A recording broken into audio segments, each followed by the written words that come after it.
Hi, my name is Tarek Assi. I'm oral implantologist in South Florida, and I do both phases of implantology, the surgical phase and the restorative phase, from single implant to full arch cases. My topic today is fully guided full arch implant reconstruction. This is my disclosure. And me and my wife, we both graduated from Nova Southeastern University, and we practiced together since then. I focused more on implantology. For the past 15 years, I focused my practice, my studies, and my publications on implant dentistry, especially full arch cases. I owe the core foundation of my knowledge in implantology to this man, Carl Misch. I feel very fortunate that I had the opportunity to learn from him firsthand at the Misch Institute. This is my team. I'm very grateful to have this team that help me and support me every single day. We cannot do it alone. It takes a team. And I'm very grateful to have them over the years, and the team is growing. So let's start with this case. This is Nelson. He came into our practice for implant consultation. His main concern was the upper arch. So as we did the evaluation, we went over different options. He decided to have fixed prosthesis supported on implants, FP3. And that's what we did. So what we did in the surgery day, we took all the implants out. They were not in good condition. He had previously placed years ago, and he never went back. We removed all the teeth also, and we were able to change his situation from this as he walked in, as you see on the X-ray, to this. So that's how he walked in, and this is how he walked out. And when I look at these cases, it's not only the smile transformation, it's the entire face. If you look at the eyes, the confidence, the facial expressions, the self-esteem, it's really, really life-changing. Now, Nelson is a pilot. He lives in Boston, but he flies frequently to Florida, and that's how he came into my practice for the consultation. And he told me, you know, Doc, why I came for the consultation. I was like, why? So he told me one day his son, he has a son 15 years old. He told him, Dad, you are a pilot. You look good. You dress up with this nice suit. You fix your hair. Why your teeth look like this? And that's when it hit him. And he decided to do something about it. Not for him, it's for his son. So when we decided to do this case, I told him, you know what? There's no flying. If we do this case, you have to stay 1 week before you fly. And that's what he did. He managed with his company where he worked. He took 1 week off, and he stayed in a hotel next to my practice. And when he came for the 1 week follow-up, before he go away, he told me, now I'm ready to go. I want to surprise my son. 2 days later, I received this picture on WhatsApp. He sent me his photo, him and his son, and smiling and happy. And also I received this audio message. Just voice message. Thank you for returning my dad's smile. Thank you so much, guys. I love you. And this is the power we have in what we do. This is the impact we have in implant dentistry. We're not only changing our patient's life, but also their family and the people around. So this case, of course, we did in 1 day, to be exact, probably 2.5 hours. And we did guided. So the question now, why do we do these cases guided? And why is a question very important to me? I always ask myself in anything I do, if I adapt to a new technique or new technology, I want to know why. It's not just how to do it, but why we do it. And to me, it comes down to 3 things: predictability, precision, and less chairside time. Predictability, because we start with the end results in mind. Then we reverse engineer the process. So the implants are placed based on the teeth position, and the teeth are designed based on the facial aesthetics. The days of putting the implant where the bone is and then trying to figure out how to restore these implants, and oftentimes it's hit or miss situation, should be over. As we know, the only way to connect the dots is looking backward, and that's by having the end results in mind. Precision, absolutely. And it's not only we're able to transfer the implant position exactly as planned in the software to the patient mouth, we are also pre-selecting the abutment, angulation, the size, the collar height, precisely. And by being precise, we are more safe to the surrounding anatomy. So we do all the homework ahead of time. So at the time of surgery, we don't have to be thinking and calculating. Of course, we need to make sure everything is flowing as planned, but all the calculation is done ahead of time. When we used to do these cases free-handed, we need to visualize the mental foramen as example to know where it is and then stay away. But because now we do these cases guided, we already know where it is and we know where the loop is. And then we plan our implant position accordingly. So we're more safe. Also, we are more aware of other anatomy, like this example also in the mandible. This is the mandibular lingual vascular canal, very important anatomy structure. So when we plan these cases, if we're putting implant in that position or fixation pin, we need to know where it is. If we violate this anatomy, we will have significant bleeding. Sometimes it's very severe, or it could be serious and life-threatening. There's many blood vessels in that area. There's the sublingual artery that branches off the lingual artery, and also there's submental artery that branches off the facial artery. Every 1 minute less, every minute less in surgery, we have 4% less morbidity. Think about that. 1 minute. How about if we cut the time to half? That means less time, less morbidity, faster recovery, better patient post-op experience, and better team experience. Our team is less exhausted and always excited to do these cases. And here I want to emphasize that it's not a race. We're not trying to see who can do the case faster. The key is to get to the finish line. Different clinicians have different set of skills and training and experience. But if we take the same clinician doing the same case on the same patient and compare doing the case guided versus free-handed, it is absolutely more efficient and faster to do it guided. To me, I strongly believe to understand the present, we need to know the past. So the story of full arch cases didn't start today or even recently. The story goes back to 34 years ago to this man, non-dentist, professional, Dr. Brunemark, who decided that implants will be very helpful for us in our profession and will help our patients. And this is actually his own handwriting describing the osseointegration. Friend of mine, Dr. Orlando Alvarez, he used to work with him and he shared with me this slide. And at that time, the way full arch cases were done is 5 implants in between the mental foramen with severe, distal extension. And it was delayed approach and delayed load. Then Carl Misch era came. And Carl, he has engineering background. So he established the biomechanic in implantology. He put all the concepts, a lot of definitions, classifications, many things we talk about today, like D1 bone, D2, D3. He established this. And he wrote the book for implantology. That's, to me and to many other clinicians, it is the Bible of implantology.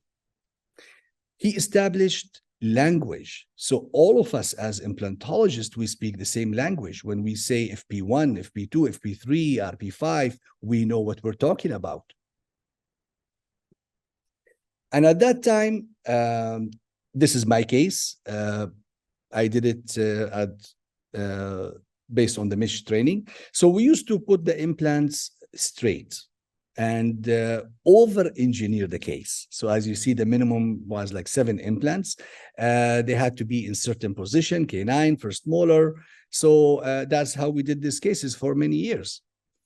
And on the mandible, we used to even split the mandible. So if we're going distally, bilaterally, beyond the mental foramen, we need to have 2 pieces for the mandible, because the mandible flexes and that causes discomfort for the patient. And of course, we split the prosthesis off the midline, not in the midline, just for aesthetic reason. And that's how we used to do it. In some cases like this, that's also my case. We used to do bone graft, bilateral sinus graft, and then do the full arch case, also staged and delayed approach. When patient like this comes into our practice, the first question come to my mind is why? Why the patient end up in situation like this?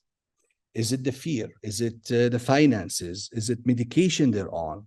The perio, poor oral hygiene, or maybe combination of factors?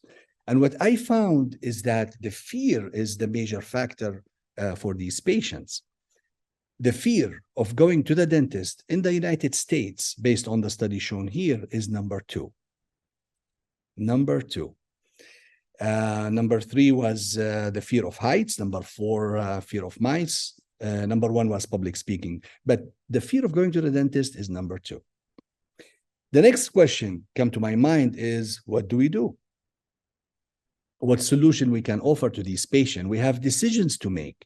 Do we do selective extraction, take the bad, keep the good, and do reconstruction? Or do we take all the teeth out? Now, if we take all the teeth out, how do we replace them? Do we give the patient dentures? Sometimes that's what they choose. And I've seen many patients happy and they're okay with the upper denture. But I never seen yet one patient happy and satisfied with the lower denture. I believe they don't exist. And I still remember Carl Misch used to say clearly and boldly that giving the patient lower denture without implant should be considered below the standard of care. At least, he used to say, give them 1 implant right in the middle. Well, to me, the minimum is 2. So we can give the patient what we call RP5 prosthesis, or 4 on the top. And if we look at the RP5 prosthesis, it looked like a denture. It's still bulky. It covered the palate. It has retention from the implant, but the support still coming from the tissue, like the palate on the top and the buccal shelf on the bottom. But if we connect these implants with a bar, now we can provide RP4 prosthesis. We can trim the denture, open the palate, so it's less bulky, more stability. Now the support is completely from the implants, and the patient is more satisfied as far as retention and support, but it's still removable. They still have to take it in and out.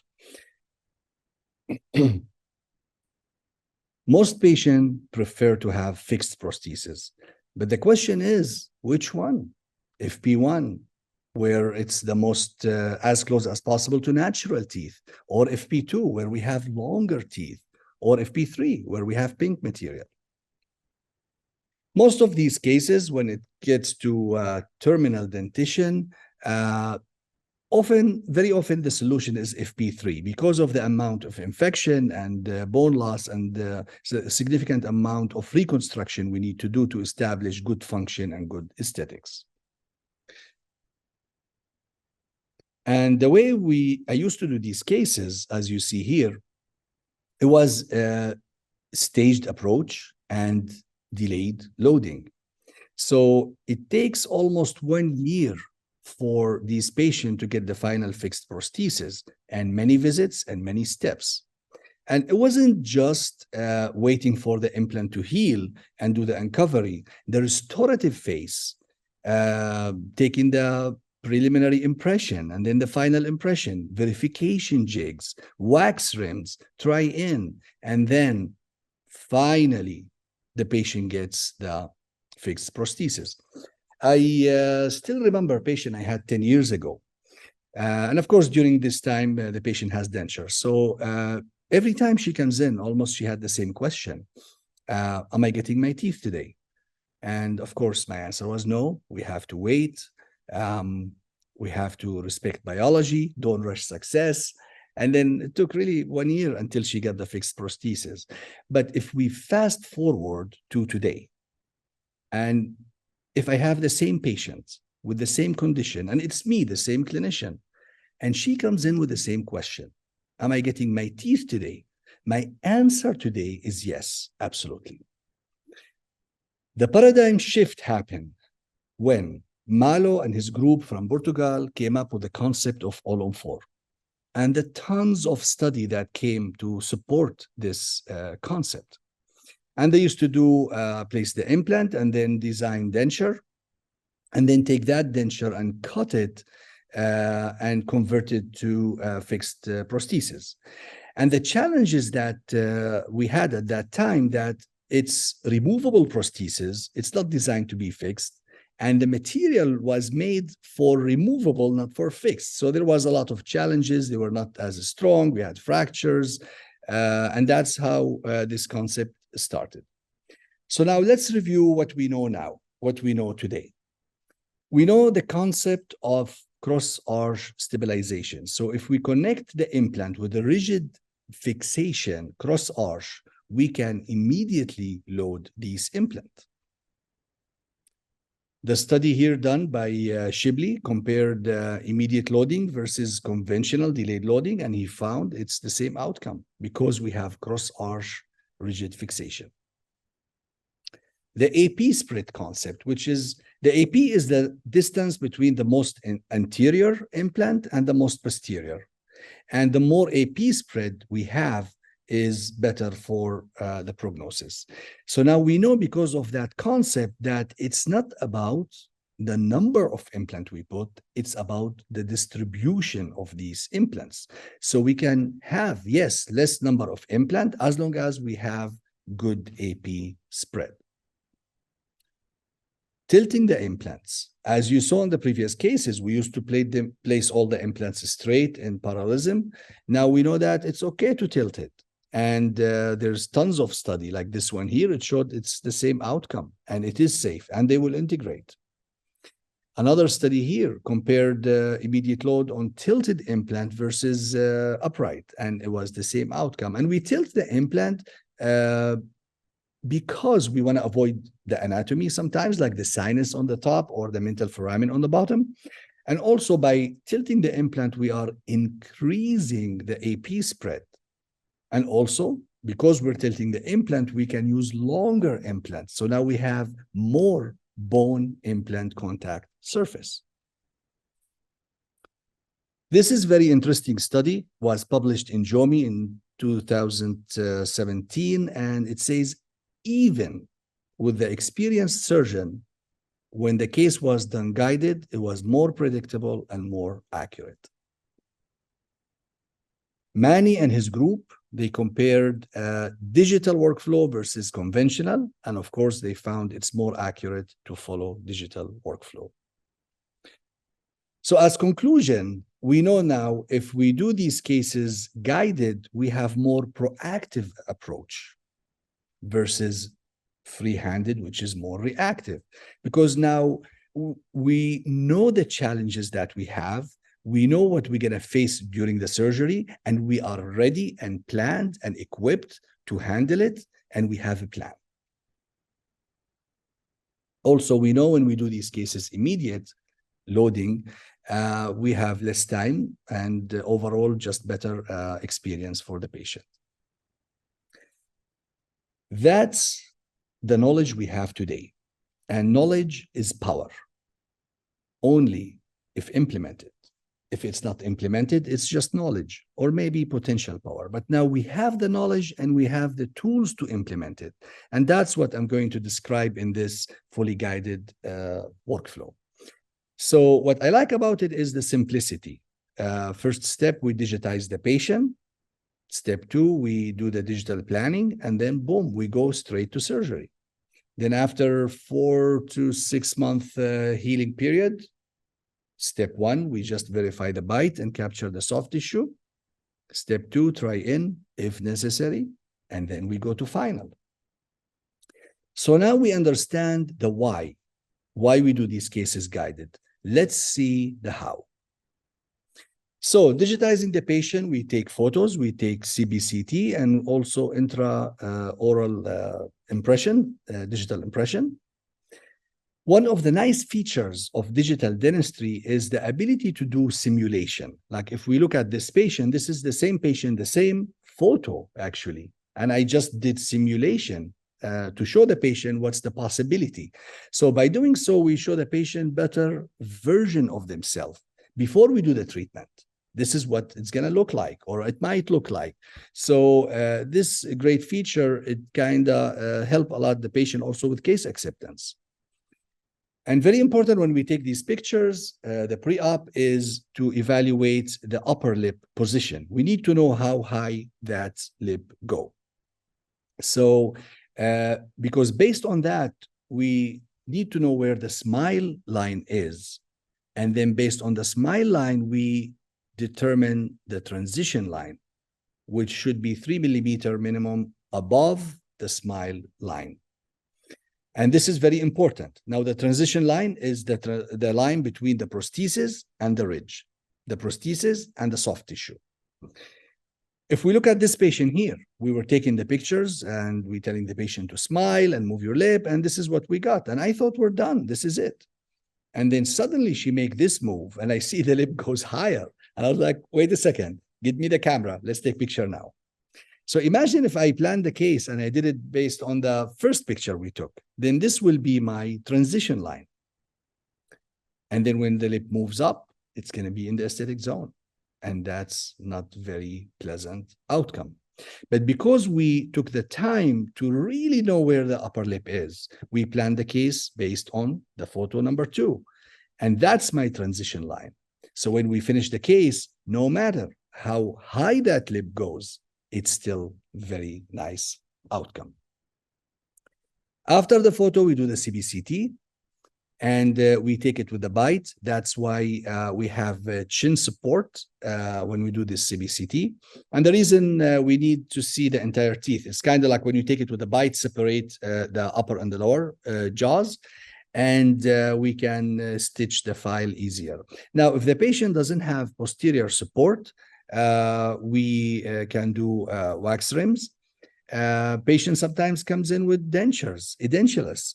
So if we don't like the denture, we can build the aesthetics and have wax up, and then take the CT scan on the desired OVD based on that.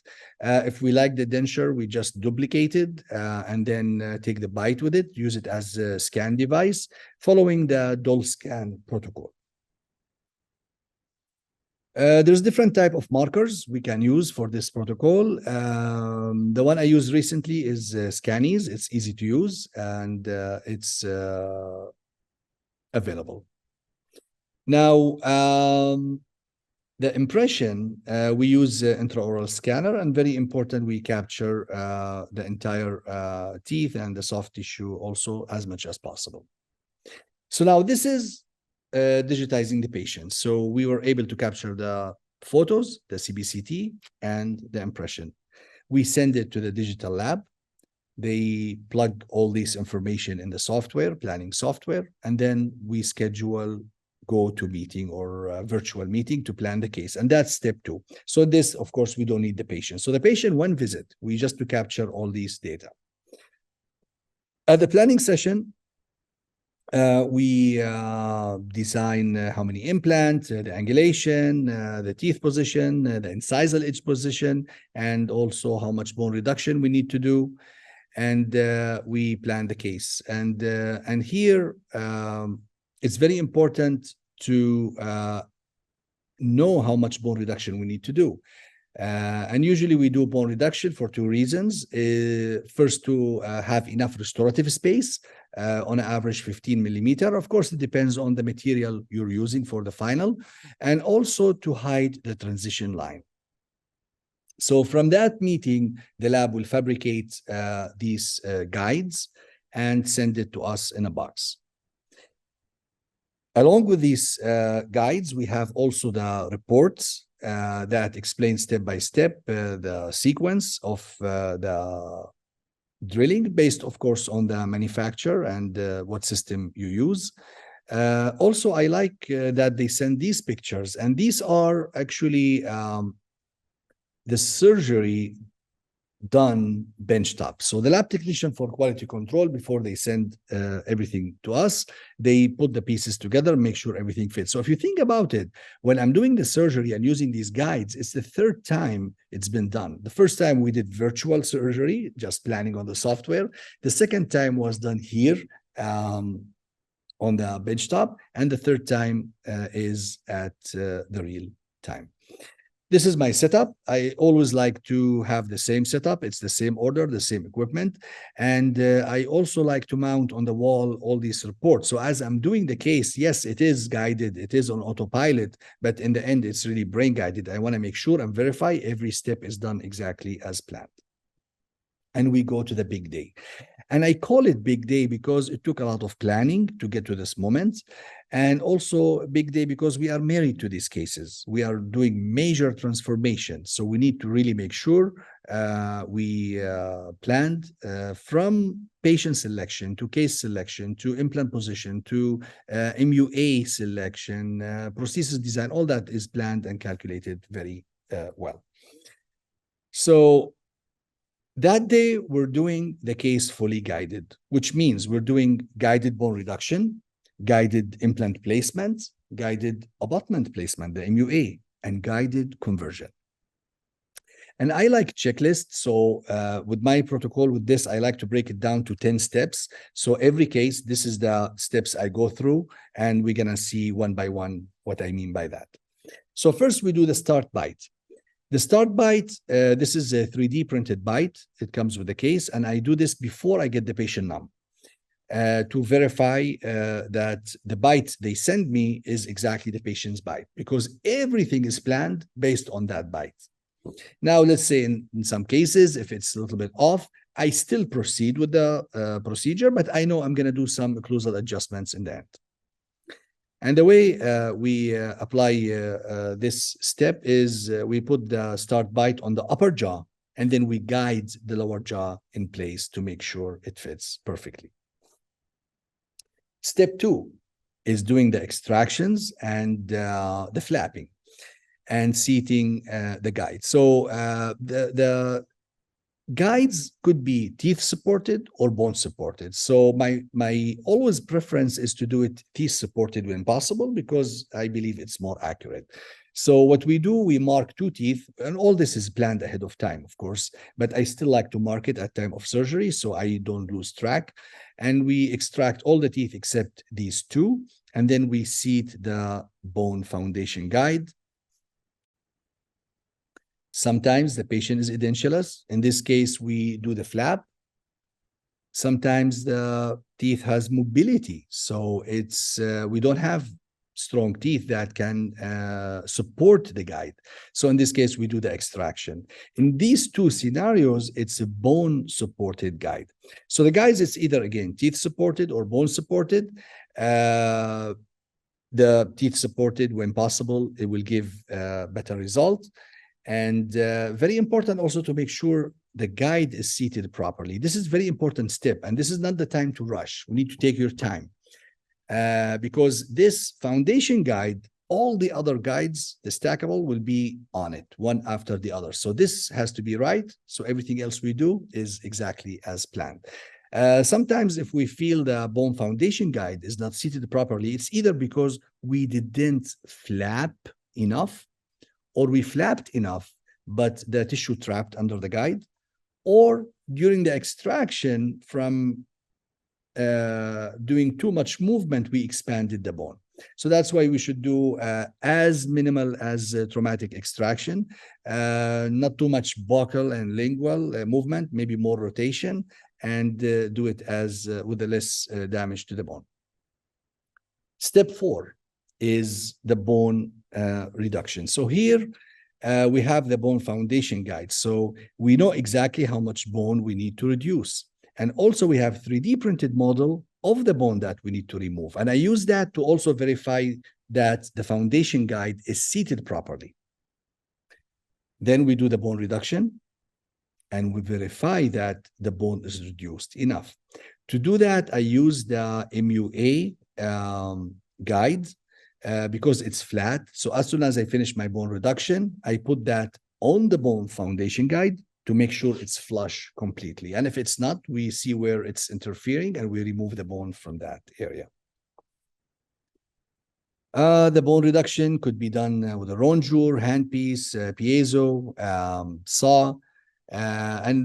My preference always is the rongeur because I like to take this bone and grind it or mill it so I can use it back for grafting. And then I finish in the end with the handpiece. Step 5, the implant guide. So now the bone has been reduced, we seat the implant guide, and we start the osteotomy.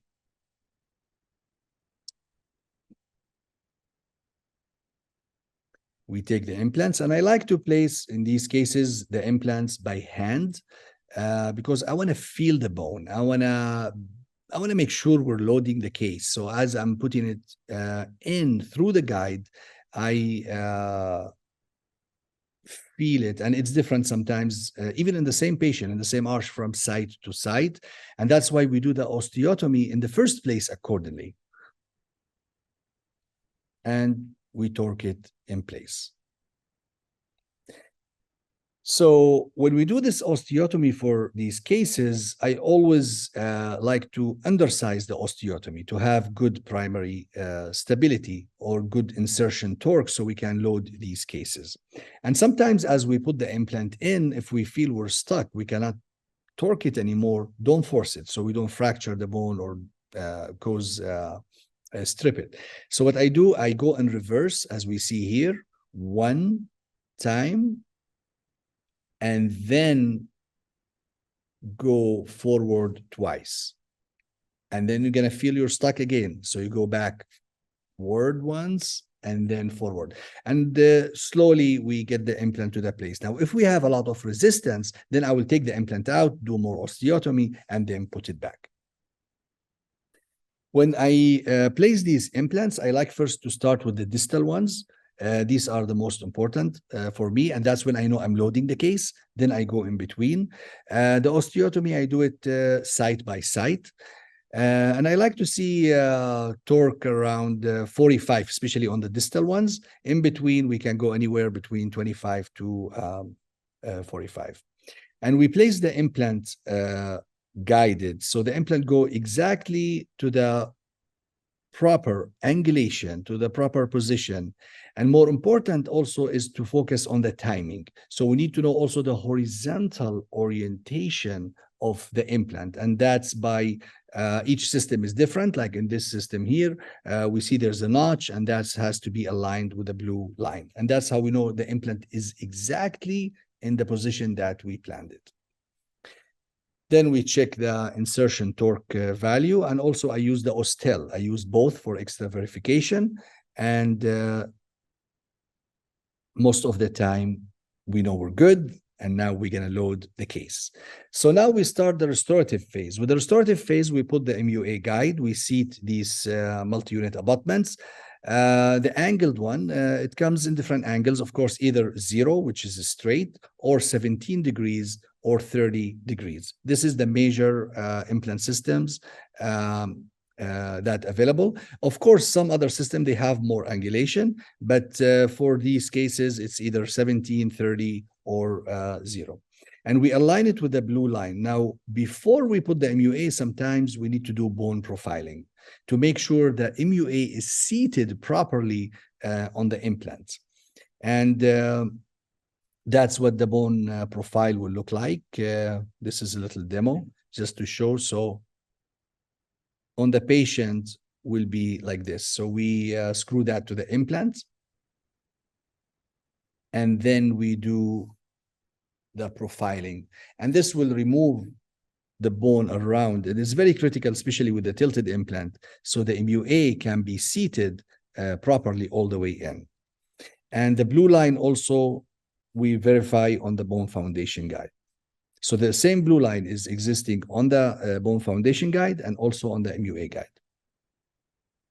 The straight implants we can just put in without guide. It's just put it in place.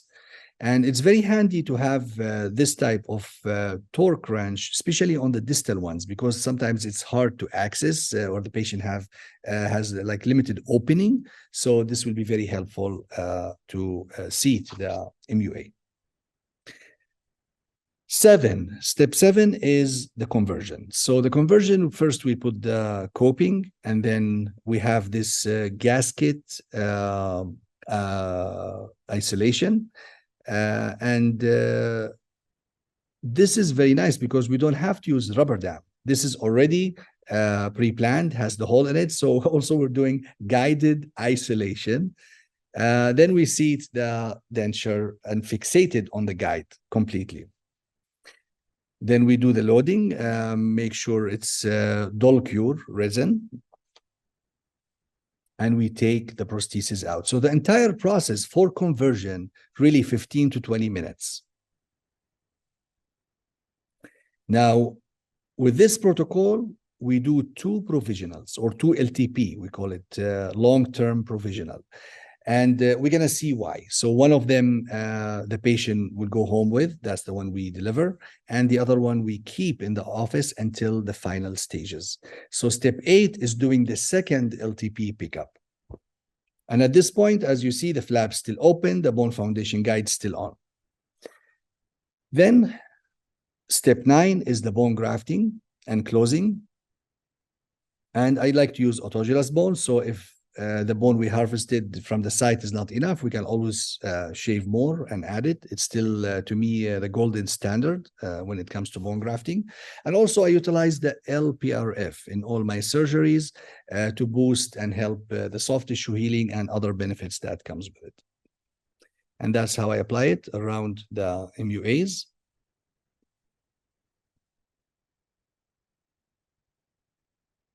As we see here. And then we suture.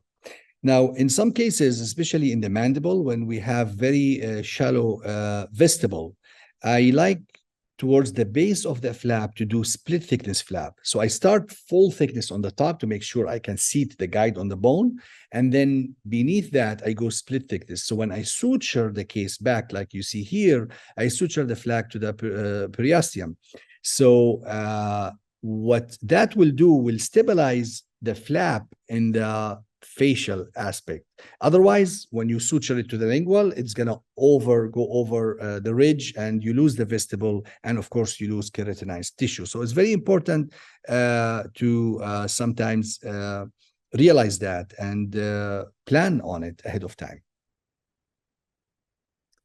Of course, after that, we reduce soft tissue because we reduced bone. Very often we have to reduce tissue, keeping in mind, keeping sufficient keratinized tissue around the implants. Then we close. By that time, my assistant will be polishing and finishing the prosthesis that we just picked up, and we seated, we check the bite, and that's step 10. And the patient go home with teeth same day. And it takes team. It takes a team. My follow-up, I see the patient after 2 weeks, the patient in the meantime on liquid diet. Then I see them after 2 months and then 4 months. And during this healing period, they're on soft diets. Of course, no occlusion outside the AP area, spread area. And no cantilever. Now, with the final, we can add maybe one tooth distal, but during this phase, I prefer not to. If I have to, I take it completely off occlusion and keep it to minimal. And also, I don't advise my patients to use water pick during this healing. But of course, after the final, I recommend water pick for oral hygiene. This is my medication that I recommend, just routine, antibiotic and pain medication. And also for mouthwash, I recommend Still Alive product. For pain, I only give ibuprofen and sometimes alternate ibuprofen with Tylenol. This is the pain pack protocol. It's published and it's available, of course, online. You can look at the details. And for, I think, past 5, probably 6 years, I don't even recall that I gave any oxycodone or hydrocodone to any patient, even with these major procedures. And just make sure, of course, we don't exceed the max dose. So after 4 to 6 months of healing, now we're ready to go to the final. So in the past, we used to take preliminary impression, custom tray, verification jig, wax rims, try in. But now, because we did the second pickup, if you remember, we did 2 conversions, 2 LTP. Because we have the second one, we no longer need to do all these steps because this LTP acted as custom tray and verification jigs and wax rims, and if we're not making any changes, also as try-in. So what we do at that visit, we put this second LTP in, and first thing, we take the bite, capture the bite. Second, we capture the gap between the soft tissue and the prosthesis because the tissue shrink after healing. So we need to capture that area and to have very good intaglio surface for the final. And that's all what we send to the lab. The upper and the lower, second set, and the bites. We can do try-in if needed, and then we go to the final. And at the final, we remove the provisional and we place the final prosthesis. For every case, I always recommend occlusal guard to protect the entire implant system. Maintenance. When we do these cases, it's exciting moment, as we see here. No, I wasn't so young. Wow. Yes.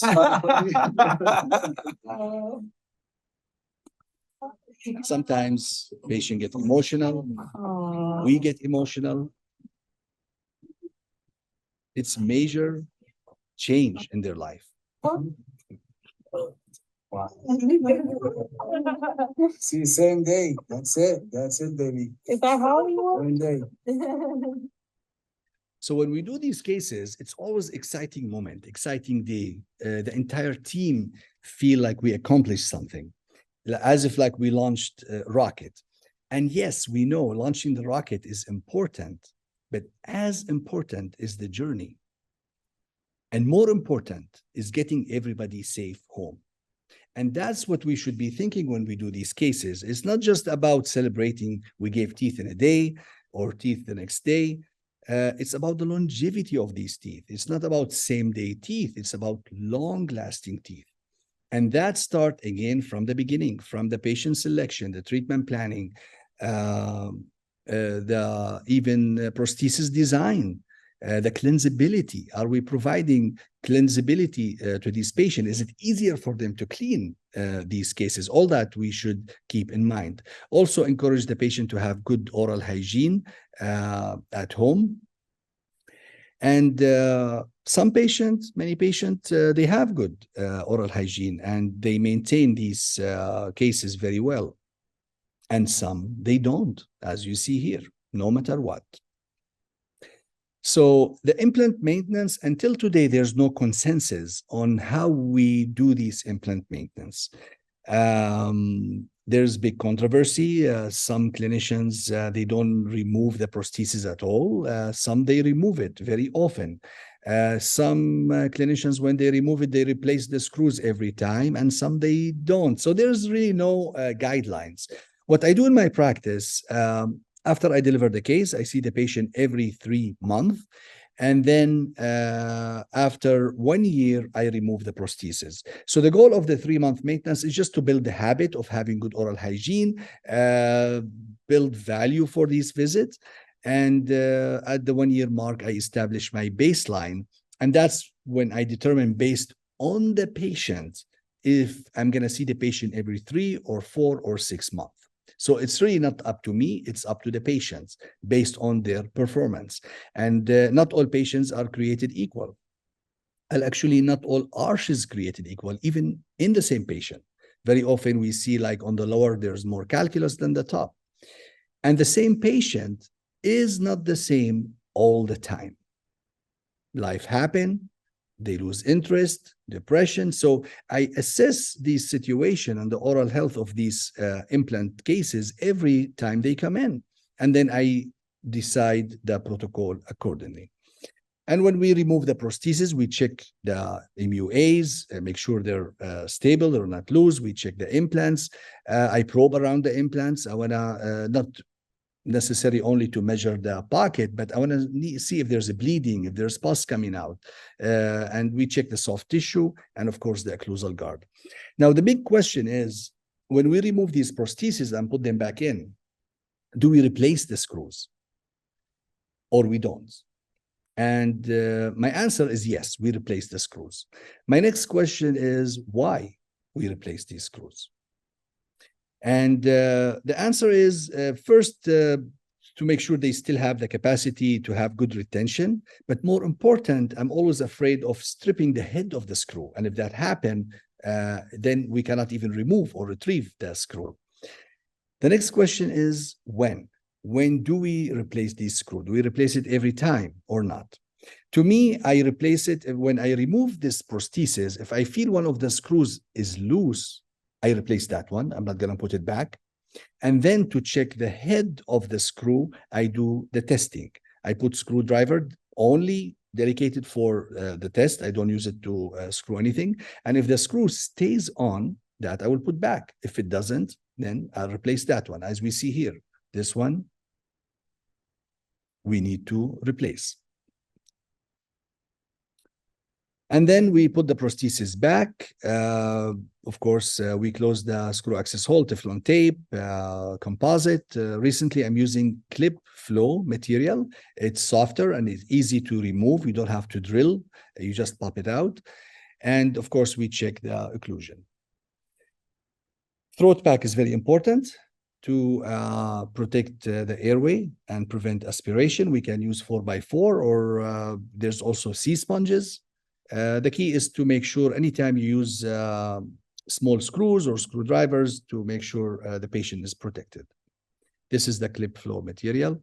One little tip here I use when I transfer the screws now to the patient mouth, because the patient might move, assistant move the suction. It's so easy for these screws to come out. So I dip the screwdriver in topical gel, which we all have in our offices, and then put the screw in. And that kind of like will really lock it.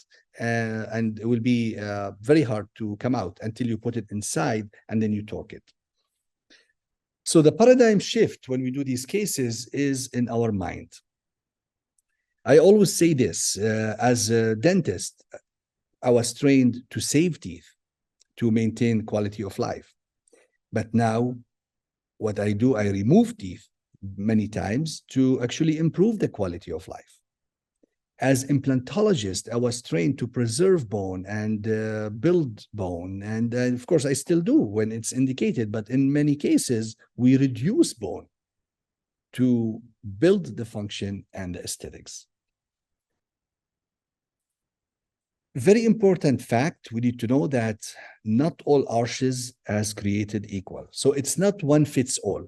And just because we use or we adapt certain protocol, we always need to remember that we should not fit the patient to the protocol. We should fit the protocol to the patient, which means having protocol is good because we have a system going on, but sometimes we tweak it. And we're going to see here a few cases just to realize that. So in this case here, we did not load that case. The patient didn't have the fixed prosthesis same day. And that's something I always tell the patient. I never promise the patient we're loading same day. I tell them most likely we will. Our goal is to load the case same day. But you know what? There's chance you might have denture during the healing period. And I show them sample because there's always that 1%. So in this case, I did major bone grafting. Many of the implants were in extraction sites, so I didn't feel comfortable loading the case. I wanted to have primary closure. And that's what I did. So we closed the case. And of course, the implant were stable enough. I put the MUAs, but because I didn't trim the tissue, I was able to close completely.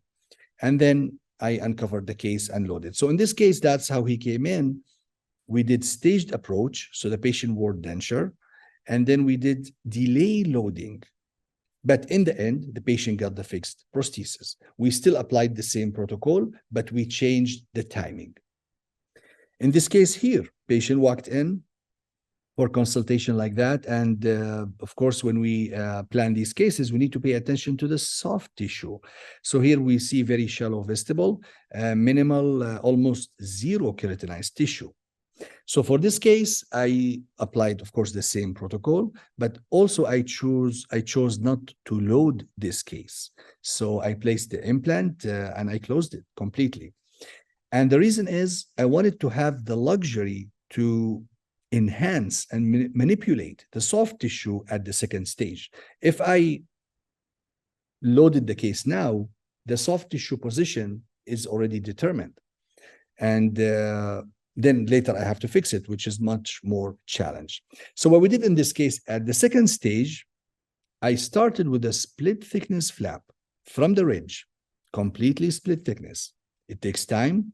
I had to change many blades, but we're able to do that. And the goal is to do vistoplasty, and then, as we see here, and then free gingival graft. So I harvested from the palate, bilaterally, and actually even in the front I ran out, so I went to the tuberosity and I was able to get some tissue. So we were able, by doing the case like that, to change this situation from, as you see in the picture on the top, to the situation where you see the MUAs. And even we had even more soft tissue than what we need. And that's a good problem to have. Of course, I had to use the laser to trim the tissue now. And this is what we were able to achieve. I mean, if you look at the keratinized tissue around this tissue, this will provide more stability and longevity for these cases. And that's a service we should always think about and provide for our patients. We did the loading, delayed loading, and that's how we finished the case.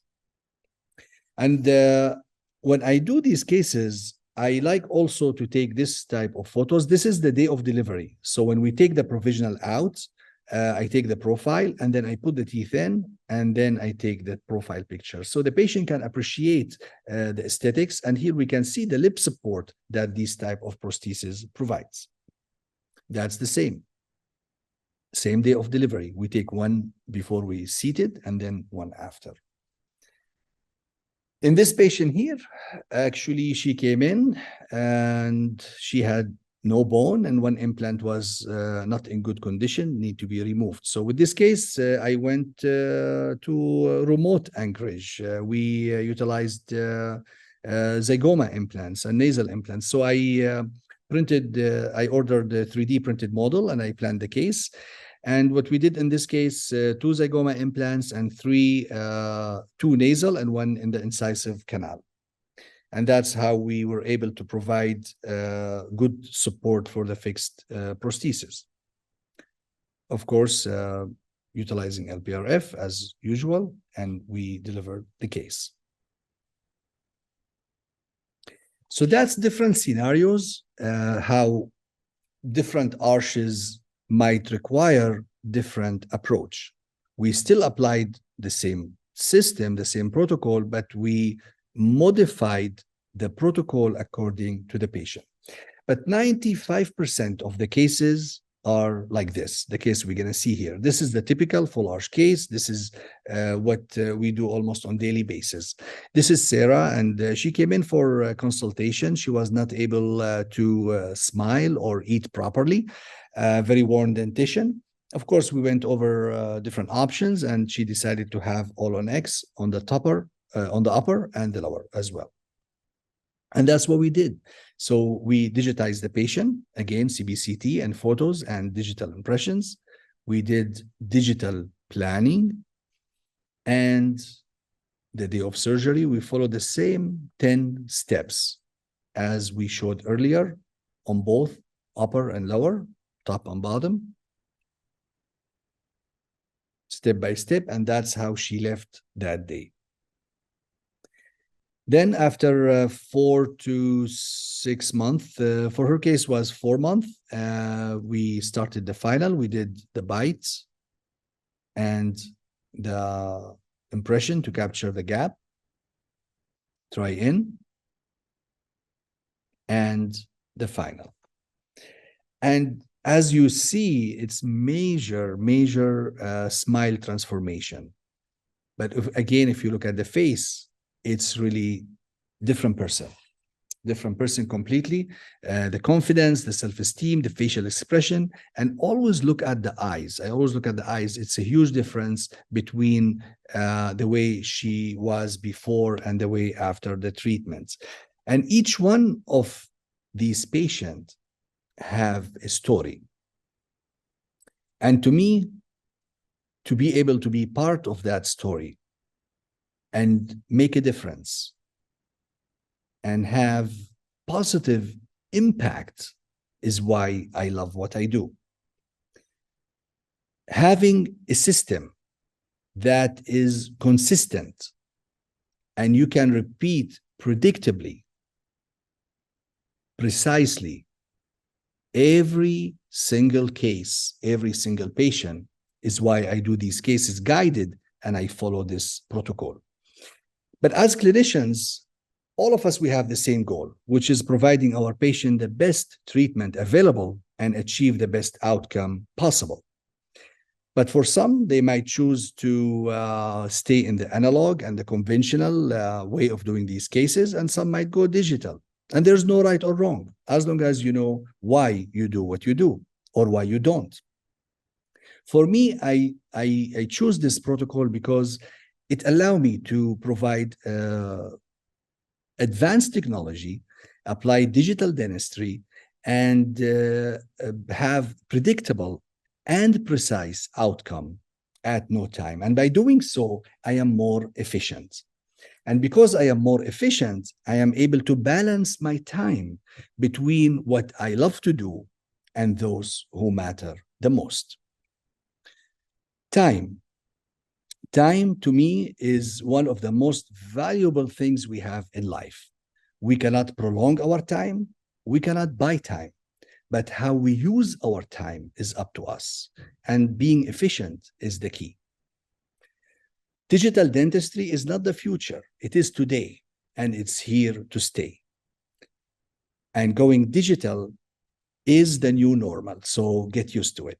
And to do these cases, it doesn't have to be major investment. I mean, all you need is CBCT, and we all have CBCTs in our practices. If you do implants, you need the camera. You can even use your phone. So maybe the minimum investment is the intraoral scanner, and there's many in the market now, different brand. They all work. Some work better than others, and it is affordable. But the take-home message is one question, and that question is why. Ask yourself why you do what you do in your practice, in your life. Find the answer to your why and have a purpose for what you do, and use your time not only to make a living, but also to make a difference.